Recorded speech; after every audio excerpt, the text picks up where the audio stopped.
ईश्वर ने आज हमारे को बहुत बड़ा पाप करने से बचा लिया है। क्या फायदा ऐसी पूजा अर्चना करने का जो इंसान अपना सबसे बड़ा धर्म मतलब इंसानियत को निभा ना सके। श्री कृष्ण जी की जीवन कथा ना सिर्फ सुनने सुनाने के लिए है बहू, फायदा तो तब है जब हम उनसे कुछ सीखें, कोई प्रेरणा ले। जैसे कृष्ण ने नंद और यशोदा के घर आके उन्हें कृतार्थ किया, वैसे ही इस छोरी ने हम सबको। हमारे लिए तो ये चिकी साक्षात मुरली मनोहर का रूप है बहू, इसे कैसे भेजें? इसीलिए हम सब ने यही फैसला लिया है कि चिकी नहीं जावेगी, हमारे पास हमारे घर रहेगी, हमारे परिवार का हिस्सा बनके।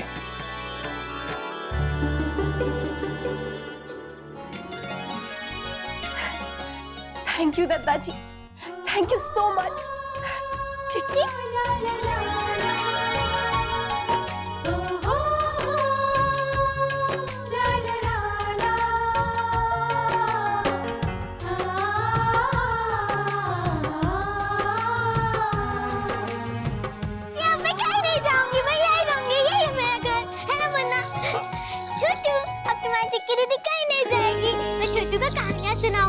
अब ऐसे गाने भी सुनाऊंगी, ये अब मैं ये भी गाऊंगी भगवान जी को। मैं अरे बाप रे, मैं तो भूल ही गई। क्या हुआ चिकी? अरे मन्ना, मैंने भगवान जी को तो थैंक यू बोला ही नहीं। मैंने उनके लिए चिट्ठी लिखी थी और इसमें लिखा था कि भगवान जी प्लीज मुझे यहाँ से मत भेजना, इसलिए उन्होंने तो मेरी बात मान ली, तो थैंक यू तो बोलना पड़ेगा। मैं अभी उन्हें बोल के आती हूँ। आप सबको थैंक यू, मेरी बात समझने के लिए, मेरा साथ देने के लिए। वैसे भगवान जी को भी थैंक यू बोलना है कि उन्होंने मुझे इतना अच्छा परिवार दिया जो दूसरों की भावनाओं की कदर करता है। फैसला चाहे हमने लिया है, लेकिन राहत तो नहीं दिखाई ना। बड़ा शुभ समय है, तीज का त्योहार है, लड़कियां अपने घर वापस आती है अपने माता पिता से मिलने। देखो तो ईश्वर ने तीज के मौके पर हमें और एक बेटी दे दी है। तने बिल्कुल ठीक कहा नंदिनी की माँ। मुन्ना, हमारे को लागे हैं कि जब फैसला हो ही गया है तो जल्द से जल्द किसी वकील से मिलके चिकी को गोद लेने के लिए सारी कागज तैयार करवा ले। मैं कमिश्नर से बात करके सारी बात बता देता हूँ। बेटा, काम जो कानूनी तरीके से हो वही अच्छा हो गए, नहीं तो कल फिर से चिकी के मामा मामी आके कोई बखेड़ा ना खड़ा कर दे। ठीक है दादाजी, सबसे पहले मैं यही काम करता हूँ। नहीं नहीं, सबसे पहले नाश्ता कर लो। छोटी दुल्हन चल नाश्ते की तैयारी करवाते हैं, जल्दी से आ जाना। हाँ चल। चल।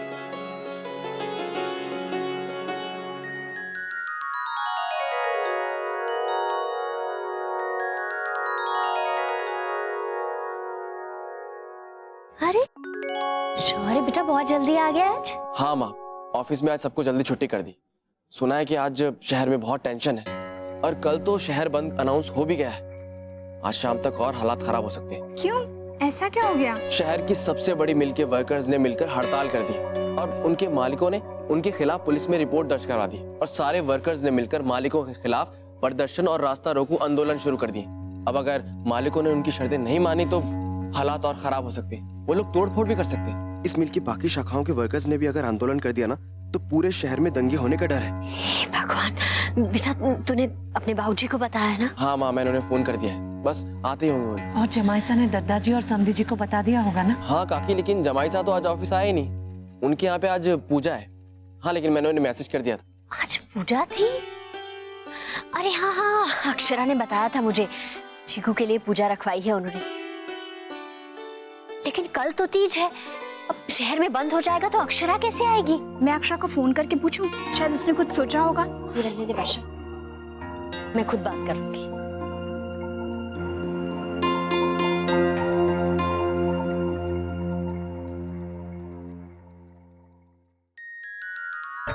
भाभी माँ, आप मुझे अपना जैसा खाना बनाना सिखाएंगे ना? हाँ हाँ, खाना बनाना सिखाऊंगी, सिलाई कढ़ाई सिखाऊंगी और बाद में एक अच्छा सा दूल्हा भी ढूंढूंगी। भाभी माँ, मुन्ना जैसा ना? अरे चिक्की, अब जल्दी से अपना नाश्ता खत्म करो। इतने सारे सवाल पूछने के लिए ताकत भी तो चाहिए ना। सॉरी, पहले नाश्ता करेंगे। कितना चपड़ चपड़ करती है लड़की। दुर्गा, काम कर।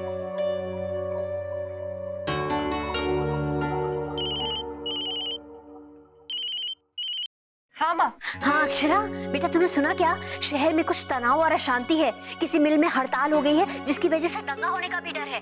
नहीं माँ, हमें तो इस बारे में कुछ भी नहीं पता है, लेकिन आप इस बात को लेकर इतनी परेशान क्यों हैं? बेटा कल तीज है ना, और शहर में बंद घोषित कर दिया गया है। बंद? हाँ, तू कैसे आएगी यहाँ पर? अच्छा, कोई बात नहीं माँ, देखती हूँ मैं यहाँ सबसे बात करती हूँ, फिर आपको बताऊँ। हाँ बेटा। बहू क्या हुआ? बाबूजी, वो माँ बता रही थी कि किसी मिल के वर्कर्स ने हड़ताल कर दी है, जिस वजह से कल शायद बंद हो। बिल्कुल ठीक, कई दिनों से ये मसला चल रहा है। कल भी हमने सुना था, लेकिन ये पता नहीं था कि स्थिति इतनी बिगड़ जाएगी। हो तभी दादू का मैसेज आया था कि जिम जल्दी बंद हो रहा है और वो घर के लिए निकल गए। अभी से ये हालात है तो फिर शाम तक तो स्थिति और खराब हो जाएगी। हाँ, अच्छा है सब लोग घर पे ही हैं। हाँ भाभी माँ, आज तो ठीक है, लेकिन कल ऐसे हालात रहे तो बहू मायके कैसे जाएगी? और नंदिनी रश्मि, वो हमारे पास कैसे आ पाएंगे? माँ क्यों ना अक्षरा अपने मायके आज ही चली जाए, रश्मि और दीदी यहाँ पर आ जाए। हाँ, मुन्ना बिल्कुल ठीक कह रहा है। हाँ बहू, तुम आज जाओ, यही ठीक रहेगा। मैं भी नंदिनी रश्मि को फोन कर दूं। हाँ हाँ माँ, उन्हें मैं फोन कर दूंगी।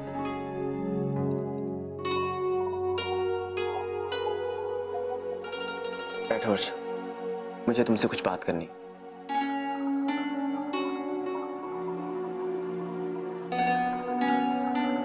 नाराज हो? नहीं। पर मैं नाराज हूं क्योंकि तुम मेरी बेटी के ऊपर पढ़ाई का बहुत ज्यादा दबाव डालती हो। इसलिए वर्षा, उसे अपने बचपन को एंजॉय करने दो। अगर तुम ऐसे पढ़ाई का प्रेशर डालोगी तो धीरे धीरे वो चिड़चिड़ी हो जाएगी और जिद्दी भी हो जाएगी और फिर तुम्हें दिक्कत होगी। उसे प्यार से समझाओ वर्षा, प्यार से समझाओगी तो तुम्हारा काम आसान हो जाएगा और इससे उसे भी फायदा होगा। अब मैं ही बोलता रहूंगा या तुम भी कुछ बोलोगी? मैं क्या बोलूं शौर्य, कुछ भी बोलती हूँ तो सबको गलत ही लगता है।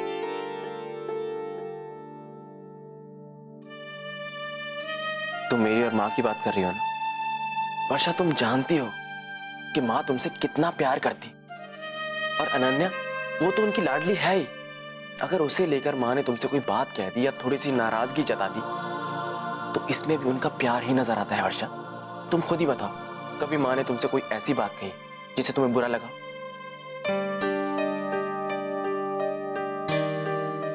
और आज भी माँ ने जो कुछ कहा वर्षा, वो सिर्फ इसलिए क्योंकि उन्हें लगा होगा कि उन्हें कहना चाहिए, तुम्हें समझाना चाहिए। और उससे भी बड़ी बात यह है वर्षा कि माँ को भरोसा था कि तुम उनकी बात को समझोगी, वरना माँ कभी ऐसा नहीं कहती। जी दीदी, लेकिन फिर भी आप कोशिश जरूर कीजिएगा। हाँ ओके दीदी, बाय।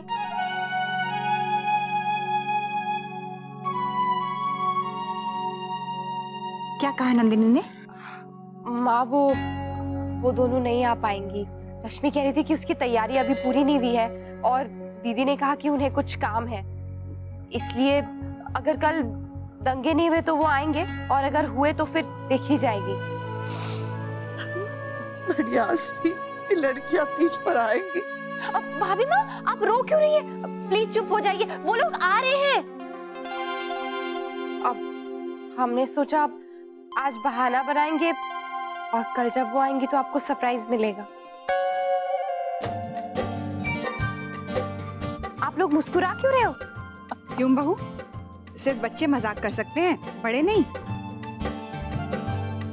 जब तू फोन पर बात कर रही थी ना तो हमने तुम्हारी शरारत भरी मुस्कान देख ली थी और तब समझ गए थे लड़कियां कुछ शरारत करने जा रही है। तो हमने सोचा क्यों ना हम भी तुम्हें बुद्धू बनाए। अच्छा, अब इनका तो सरप्राइज खत्म हो गया, लेकिन आप भी तो राष्ट्रीय आंटी को सरप्राइज दे रही हो।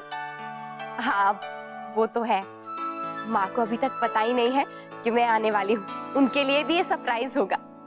लेकिन अगर मैं उन्हें सब बता दूं तो आपका तो सरप्राइज सब खत्म हो जाएगा। अरे नहीं नहीं बेटा, आप ऐसा कुछ नहीं करोगे। लेकिन मैं तो बता दूंगी। चिक्की, नहीं, बेटा नहीं, देखो दादाजी है यहाँ पे, बुरी बात। चिक्की मैंने बोला फोन दो। नहीं दूंगी, मैं तो बता दूंगी। सही कह रहे हैं लोग, चिक्की बेटियां होने से घर में रौनक 10 गुना बढ़ जाते हैं। बड़ी बहू, मैंने पुष्कर फोन करके सुमित्रा को मना कर दिया। वो भी परेशान हो रही थी कि कैसे आऊं। अच्छा क्या माँ, बाहर माहौल वैसे ही ठीक नहीं है, फंस जाती तो मुश्किल होती। ये अक्षरा का फोन अब तक नहीं आया, पता नहीं क्या तय हुआ है। आ जाएगा बड़ी बहू, आ जाएगा। और अगर नहीं आया तो तुम खुद फोन कर लेना थोड़ी देर के बाद।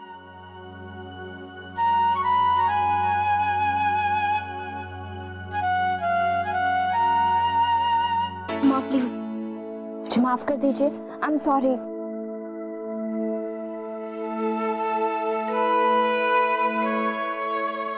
माँ, अगर आपको लगता है कि मेरी गलती माफी के लायक नहीं है तो आप मुझे डांटिए, मेरे कान खींचिए, लेकिन माँ प्लीज मुझसे नाराज मत होइए। मैं क्या कान खींचने वाली सास हूँ? नहीं माँ, आप तो मेरी माँ हैं, इसलिए माँ मुझसे आपकी नाराजगी बर्दाश्त नहीं हो रही है। मुझे भी कहाँ अच्छा लग रहा है तुझसे नाराज होके। तो माँ जल्दी से मुझे माफ कर दीजिए। एक शर्त पे, तू भी अपनी माँ को माफ कर दे। डांटा था ना मैंने तुझे। ओह, तो वो आपकी डांट थी?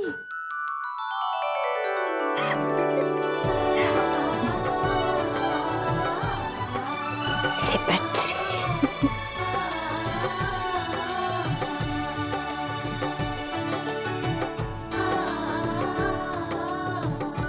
चलो मन शांत हो गया, सब ठीक जो हो गया।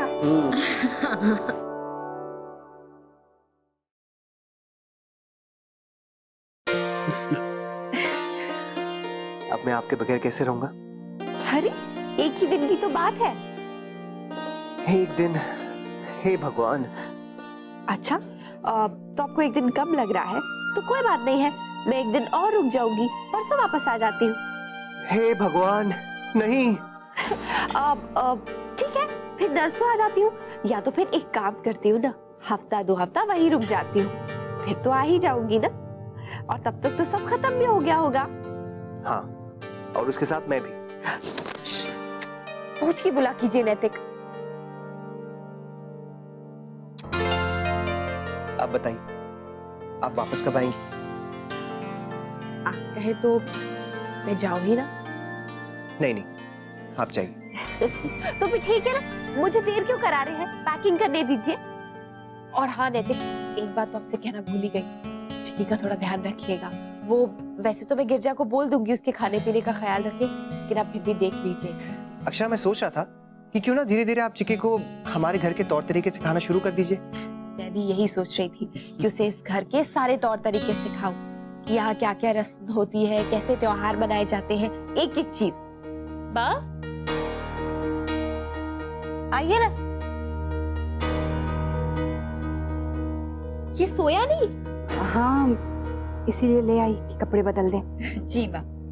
एक बात कहूँ बहू जी? मैं जानती हूँ चिकी भी बच्ची है, उसे भी प्यार चाहिए, वो उसे सब देंगे, लेकिन पता है माँ, आपको चिक्की को अपनाने में थोड़ा समय लगेगा।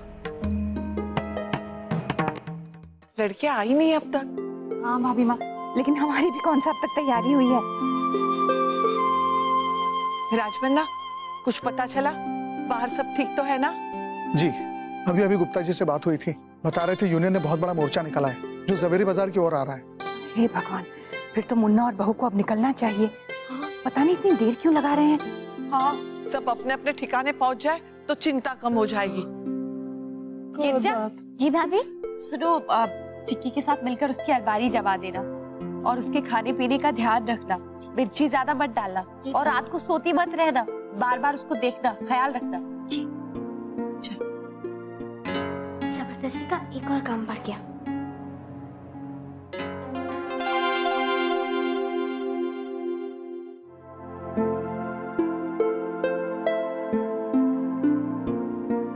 माँ, हम लोग निकलते हैं। हाँ बेटा, और तू बहू को छोड़कर सीधा घर ही लौटना, जब तक तू नहीं वापस आएगा मेरी तो सांस अटकी रहेगी। सरप्राइज! राधे कृष्ण।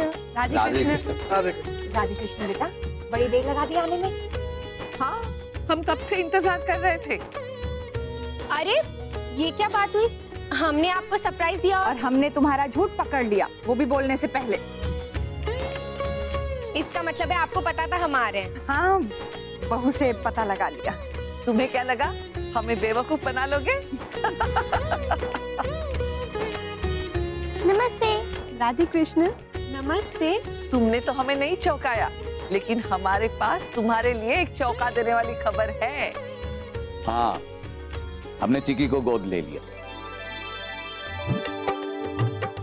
मैंने मोहित को फोन करके बताया था कि कैसे हम चिक्की को उसके मामा के घर से यहाँ लेकर आए। हमें ये तो पता था कि चिक्की आ गई है, पर उसे गोद ले लिया है ये नहीं पता था। हमें लगा अब तक वो चली गई होगी। बस ये समझो कि कंस मामा के सताए कान्हा को नंद का परिवार मिल गया और उन्हें अपने कान्हा। ये तो आप लोगों ने बहुत अच्छा किया दादाजी। इसका श्रेय भी थारी भाभी को ही जाता है। रश्मि, बेटा तेरे दादा से बाद में बातें कर लेना ना। अब मुन्ना को बहू को छोड़कर आने दे। हाँ, जा बेटा। हाँ चलिए अक्षर। दीदी, रश्मि, आप लोग आए और मैं ऐसे जा रही हूँ, सॉरी। भाभी कैसी बात करी आप जाइए और अच्छे से तीज मनाइए। चलती हूँ। राधे कृष्ण। हाँ बेटा।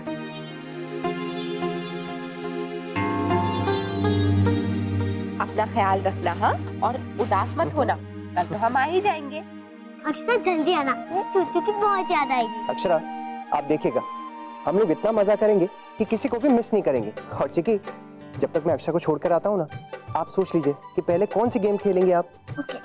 अच्छा मुन्ना, संभल के जाना और पुराने वाले रास्ते से जाना। जी बाबूजी।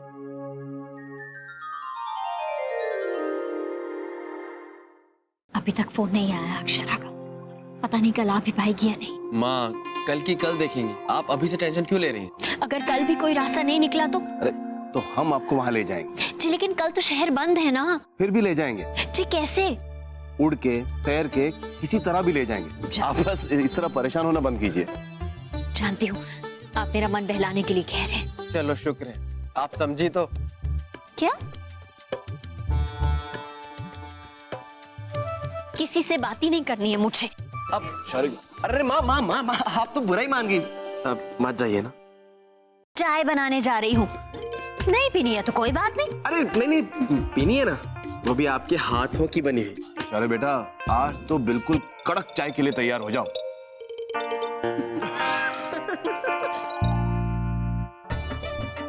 मॉम ने मुझे नया नेकलेस दिलवाया कल तीज के लिए। वाह, लेकर आई है पहनने के लिए? नहीं दीदी, जो मैं ड्रेस लाई हूँ ना वो उससे मैचिंग नहीं है। लो, हमारे जमाने में हमें कोई नई चीज मिलती थी ना, तो हम कई कई हफ्ते वही पहनते रहते थे। चाहे मैचिंग हो या ना हो। टकबक टकबक टकबक टक। चीकी कर रही है चोरी। घोड़ा ऐसे ना चले। मेरा घोड़ा तो ऐसे ही चलता है। अरे घोड़ा 2.5 घर चलता है बस। ये तो मेरा घोड़ा है, मुझे जहाँ ले जाना है मैं वहाँ ले जाऊंगी। मेरा घोड़ा तो बहुत ताकतवर है, वो एक बार में पूरे मैदान का चक्कर लगा सकता है। ये देखिए, चकबक चकबक चकबक चकबक चकबक। मिल मालिकों और वर्कर्स के आपस के बीच का मामला, इसे ऐसे सड़क पे नहीं लाना चाहिए। ऐसे तो सारे शहर का जीवन अस्त व्यस्त हो जाएगा। हाँ बेटा, एक दिन के बंद से देश का बहुत नुकसान होता है। और हमारे त्योहार का भी। माँ की सुई तो वहीं अटकी हुई है। बेटा, जब तक अक्षरा या उसका टेलीफोन नहीं आ जाता, बड़ी बहू ऐसे ही बेचैन रहेगी। अब तो आपकी बेचैनी खत्म हुई ना? अरे अक्षरा, अक्षरा, जमाई साहब, मेरा चीकू, आइए आइए आइए। अरे वाह। रास्ते में आने में कोई दिक्कत तो नहीं हुई ना? बाहर माहौल ठीक है? हाँ माँ, देखिए सही सलामत आपके पास पहुँच गए हैं। जमाई साहब ने तो बहुत अच्छा सरप्राइज दिया है। हाँ अक्षरा बेटा, आपकी माँ तो कब से आपके फोन का इंतजार कर रही थी। हाँ, दीदी ने तो मन ही बना लिया था कि तुम्हारे बगैर ही कल तीज मनानी पड़ेगी। अरे ऐसे कैसे मेरे बिना मनाते हैं आप लोग? माँ और भागमा ने कहा कि आज ही चली जाओ। अब मैं कल तक यहीं रुकूंगी और आप सब लोगों के साथ तीज मना कर ही जाऊंगी। जमाई साहब राजी ना, मैं चाय नाश्ता लेके आती हूँ। नहीं माँ, हम लोग घर से बस अभी खा के निकले हैं। अच्छा नैतिक, सबसे पहले आप माँ को फोन कीजिए। माँ ने कहा था पहुँचते ही फोन करना, उन्हें भी फिक्र होगी ना। हाँ बेटा, ऐसे में चिंता हो जाती। जी। हेलो माँ। मुन्ना, हाँ बोल बेटा, तुम लोग पहुँच गए ना? हाँ माँ, बस अभी भी पहुँचे ही हैं और रास्ते में भी कोई दिक्कत नहीं हुई। चलो। गायत्री जी, मुन्ना का कोई फोन आया? पहुंचे कि नहीं वो लोग? जी मुन्ना का ही फोन है, कह रहा है ठीक से पहुंच गए। क्या हुआ, आप क्यों चिंतित हैं? राठी साहब का फोन आया था, बता रहे थे आपकी बहू का जो मायका है उस इलाके में दंगे शुरू हो गए, आंदोलनकर्ताओं ने भारी तोड़फोड़ भी की। सब ठीक तो है ना? हाँ, बाबूजी कह रहे हैं कि यही पास में दंगे शुरू हो गए।